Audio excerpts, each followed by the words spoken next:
اور ان کو کسی کی عزت کا کوئی لحاظ نہیں ہے۔ اور وہی بات جو بار بار دہرائی جاتی ہے کہ انہوں نے ہی تو اس ملک میں کریکٹر اسیسینیشن کو شروع کیا تھا۔ کس کے کہنے پہ شروع کیا تھا؟ میں تو سمجھتا ہوں کہ اسٹیبلشمنٹ بھی ان کے ساتھ تھی، اور انہوں نے یہی کام کیے رکھے کہ جی ان کی کبھی ننگی تصویریں پھینکی جا رہی ہیں جہازوں کے اوپر سے، کبھی جناب وہ بشرا بی بی کے اوپر جی وہ جادوگر ہے، حالانکہ اس کی اپنی وہ مریم اورنگزیب جو ہے وہ انڈے جب دے رہی ہے وہاں پہ انڈے یعنی خود نہیں دے رہی، جو انڈے اپنے اوپر وہ ہلا کے کیا یعنی ایک شرک والا کام کہ وہ انڈے اور پھر وہ ایک اپنی طرف سے اس کو ایک وہ کیا کہتے ہیں کہ صدقے کے طور پہ دیے جانا، تو شکل سے وہ جادوگر نہیں لگتی ہے، ڈڈو چارجر۔ اور اس کو اگر دیکھا جائے مریم نواز کو، تو یہ وہ لوگ یعنی جو بوڑھی عورت اپنے آپ کو صرف سرجری کروا کے پاکستانیوں کے پیسے سے لوٹا ہوا مال یہ خوبصورت نظر آنا چاہتی ہے کہ پتہ نہیں خوبصورتی کے اوپر لوگ ووٹ دے دیتے ہیں۔ حالانکہ انسانی خوبصورتی جو چہرے پر ہوتی ہے، جو نور ہوتا ہے، وہ اس لیے ہوتا ہے جب آپ حلال کماتے ہیں، حلال کھاتے ہیں،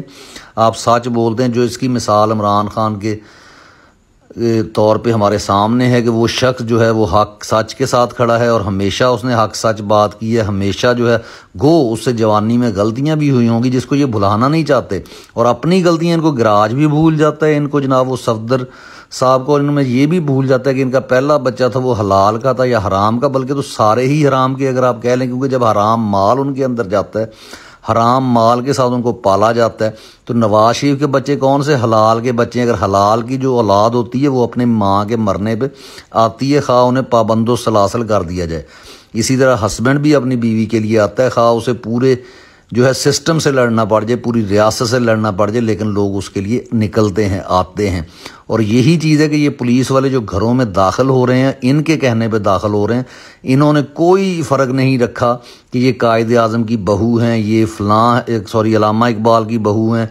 یہ کس کی بہو ہیں، یہ پڑھی لکھی عورتیں ہیں، یہ ڈاکٹر ہیں راشد یاسمین ہیں، یہ جناب جو ہے صنم جاوید ہیں، بہت ایک اچھے خاندان سے، جبکہ آپ ایک گھٹیا خاندان سے تعلق رکھنے کے باوجود، اور گھٹیا ہمارے وہ لوگ ہیں جو ان کو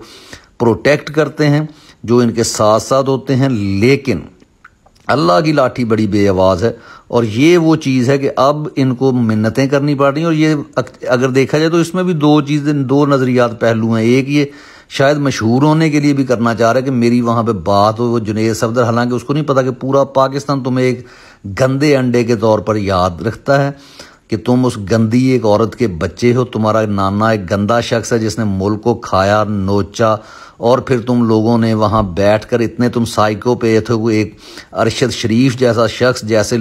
لوگ صدیوں میں پیدا ہوتے ہیں، پوری ہماری جو کمپنی ہے ایک بھی شخص اس جیسا محب وطن خوبصورت جوان اور نالج والا پیدا نہیں کر سکی، لیکن اس کو مارا گیا، اس کو آپ نے دیکھا، اور پھر جو ہے وہاں پہ جناب یہ سائیکوپیتھ، یہ نیند کی گولیاں کھانے والی جو نانی ہے، یہ جو ہے اپنی بہو کے ساتھ اچھا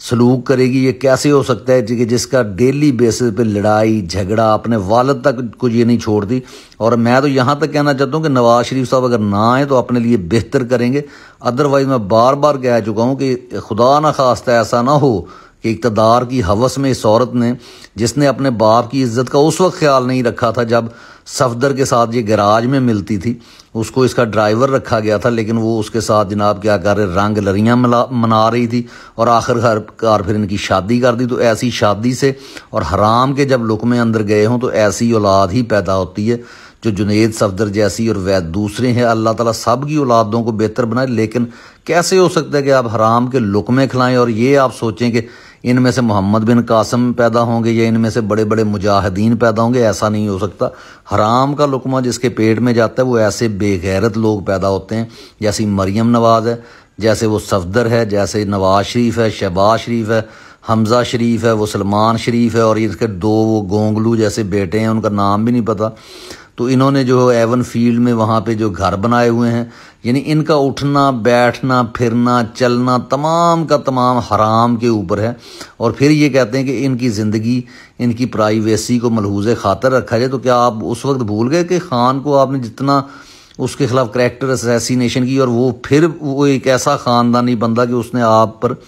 کوئی اس کے خلاف ایکشن نہیں لیا، کوئی آپ لوگوں کو برا بھلا نہیں کہا. یہ ہوتی ہے خاندان کی تربیت جو اچھی مائیں کرتی ہیں. شوکت خانم جیسی مائیں جو ہیں جن کے نام پر پھر ان کے بیٹے ہسپتال بناتے ہیں. امید ہے آپ کو پروگرام اچھا لگا ہوگا. کمنٹ کرنا نہ بھولیں.